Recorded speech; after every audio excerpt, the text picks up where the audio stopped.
بسم الله الحمد لله والصلاة والسلام على رسول الله صلى الله عليه وسلم اللهم اشرح لي صدري ويسر لي أمري واخلل عقدة من لساني يفقه قولي abooluganda abalungi mwenna abawuliriza saagala mwerabire kutambuza butambi buno mu butambuze ofuneko empeera eyo gy'olisanga ng'ejjudde ewa Allah tabaraka wa ta'ala nga wajeerabira eyo empeera gy'otaalafuubanira nnyo biri awo naye nga wali oyina kutambuza katambi kano okwongereyo bwongezi n'omulala awulirize ebyafaayo by'omubaka alayhi salaatu wassalaam era nga bwe tuzze twogera nti tumaliriza shamaili zonna n'engeri omubaka alayhi salaatu wassalaam gy'abadde ajja atulaga layini ye n'olunyiriri lwe era mu bufunze olwaleero insha Allah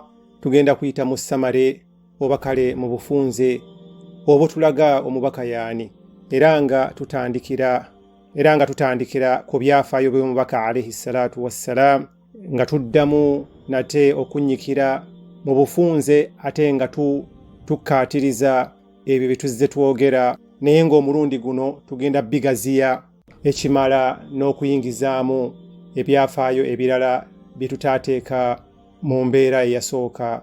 Twagamba nti ebika by'Abawarabu birimu ebika bimeka era Abawarabu be baani? Ennyiriri z'Abawarabu zaava ku nnono n'ebigambo bye baali banyumya mu ngero n'ebikokyo n'ebitontome nga batuula wansi ne bakuuma omuliro ne balya ne banywa naye nga tebawandiika nga boogera bwogezi. Ezo ze zaali embeera zaabwe nga boogera ku bubumbwa bwabwe n'ennono zaabwe. Ebitontome tukimanyi bulungi nti ze zaali ezimu ku mbeera z'emizannyo gyabwe.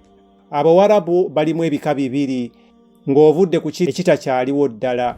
Ekika ekisooka beebo bakaasangwawo kaawo kadda abaasookerawo ddala abamanyiddwa mu Buwarabu era nga Qur'ani ebatunyumiza ba Thamud ne ba Aad era nga waliwo ebika ebirala era enkulaakulana ez'ebika bino zaakulaakulana n'azizikiriza zonna enkulaakulana ezo mu myaka nga 600.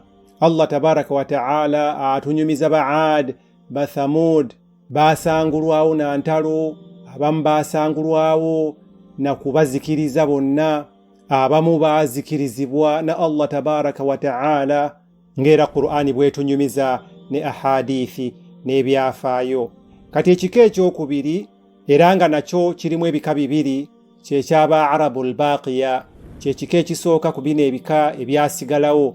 Kiri kye twogeddeko kyekika ekitakyasangwawo okuggyako Allah tabaraka wa ta'ala okuggyako okumanya ebifo Allah bye yabazikiririzaamu. Kati ekika kino ekyokubiri nga kye kirimu ebika ebibiri, ekisooka kyekyo ekyaba Arabul Ariba, Abawarabu bennyini ne ba Arabul Musta'riba n'Abawarabu abaatandika okwogera Oluwarabu ne bafuuka oba ne bafuukira ddala Abawarabu. Era si ba Luganda n'akamu n'ak'ettondo. Era ba Arabul Ariba be ba Qahtani era omwana wa Qahtani bamuyita Ya'rubu ye yasookera ddala okwogera Oluwarabu. Abayitibwa Abawarabu be ba Qahtani bennyini baali basangibwa mu maserengeta ga Buwarabu mu Yamani omwo ne mu bitundu ebyo ebiddiridde Yamani. Kati Qahtani yaani? Qahtani ava mu Saamu tumutegeera bulungi ffenna era ne mu Luzungu tubayita ba Samites. Kati era kuliko hadithi eva mu kitabu kya Tirmidhi ng'omubaka sallallahu alayhi wasallama ng'atugamba nti Saamu ye taata w'Abawarabu, Yafith ye taata w'Abazungu abo Abaromani boolaba, ate Ham ye taata w'Abaddugavu, taata w'Abafirika. Kati era ne sayansi waffe ow'ennaku zino akyogererako ddala nga ba archaeologists abo n'ebyuma byabwe. Ibrahimu bwe tuba tumusomako bulungi era naye ava mu Basaamu Qahtani si baluganda ne Ibrahima alayhi salatu wassalam, naye nga bazzukulu ba Qahtani ne bazzukulu ba Ibrahimu baluganda, bonna baava mu Saamu. Naye ng'ebyafaayo bitunyumiza nti Qahtani ne yava mu Saamu. Imaamu Tabari atunyumiza Qahtani y'omu ku bazzukulu ba Huudu alayhi salatu wassalam, era nga Qahtani yasooka Adnaani. Tulina abawarabu ba Qahtani n'aba Adnaani, era ba Adnaani bawangalira mu buwarabu nga ba Qahtani bonna baweddewo. Abawarabu ba Adnaani be bazzukulu ba Ismail.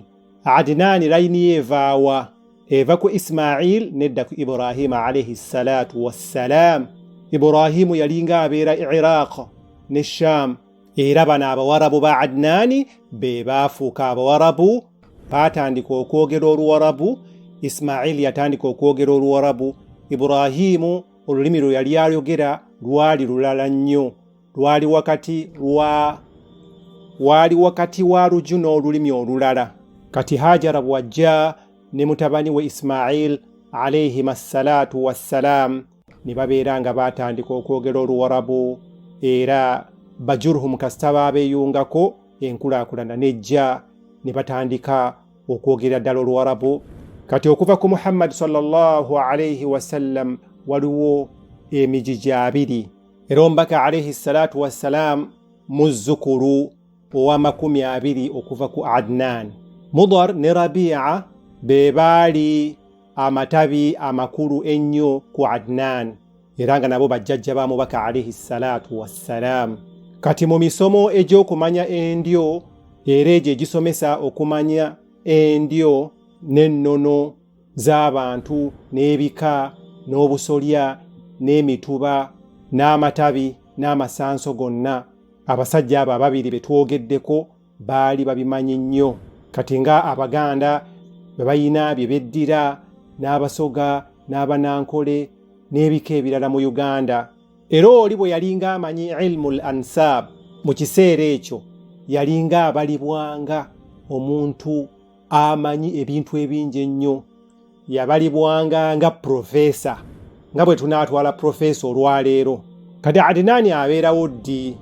Ibn al-Kalbi atunyumiza. Ibn al-Kalbi musajja mukenkufu mu ilmul ansab, mu misomo egy'okumanya ebika. Agamba nti Ma'ad omwana wa Adnan olunyiriri lugendera ddala ku Jesus Isa alayhi salatu wassalam. Emyaka 10 egyali gyakayitawo Maadi alyoke azaalibwe. Kati okuva ku Jesus Isa alayhi salatu wassalam okutuuka ku Nabbi sallallahu alayhi wasallam waliwo emyaka 507. Awo tubala omubaka yazaalibwa ddi? Yazaalibwa mu 507. Kati Adnaani yaliwo mu 3 BC. Omwana we Maadi n'abeerawo mu 10. Kati Qahtani yali yajja dda oluvannyuma Ismail ne maama we bajja.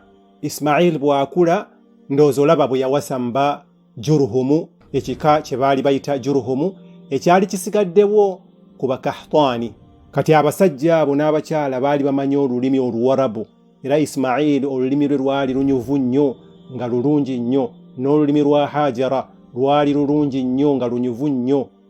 Era kati awo tumanyira ddala nti olunyiriri lw'omubaka alayhi salatu wassalam lwawulwamu emirundi 3, ng'ogusooka baganda bange ne bannyinaze abalungi abampuliriza olwaleero lwe lwa Adnaani, era waliwo emijiji 20 nga Nabbi sallallahu alayhi wasallama muzzukulu wa 2. Omuteeko ogwokubiri okuva ku Adnaani paka ku Ismail alayhi salatu wassalam.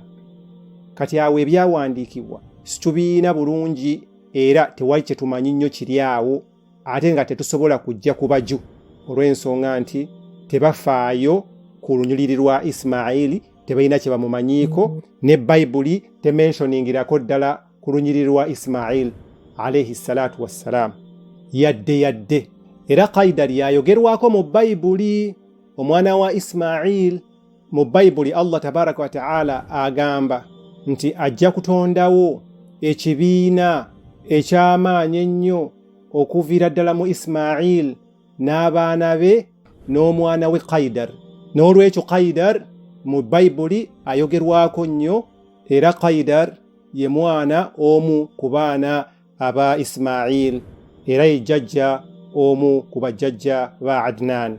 Kati bino tubijjawa? Tubijja mu ngero z'Abawarabu, era nga bwe twayogedde nti engero z'Abawarabu abantu baatuulanga awo ne boogera ebintu ne babikwata, era nga obitwala nti bituufu olw'ensonga nti byavanga ku muntu omu ne bigenda ku muntu owookubiri, ate nga bye baasiibangamu, bye baasulangamu, bye baakeererangamu, bye baabuzibizangamu, ebyo baali tebalina mizannyo giri awo okuggyako egy'okuyigga n'egy'okutontoma n'ekyokwogera ebika byabwe, babyewaaniramu nnyo.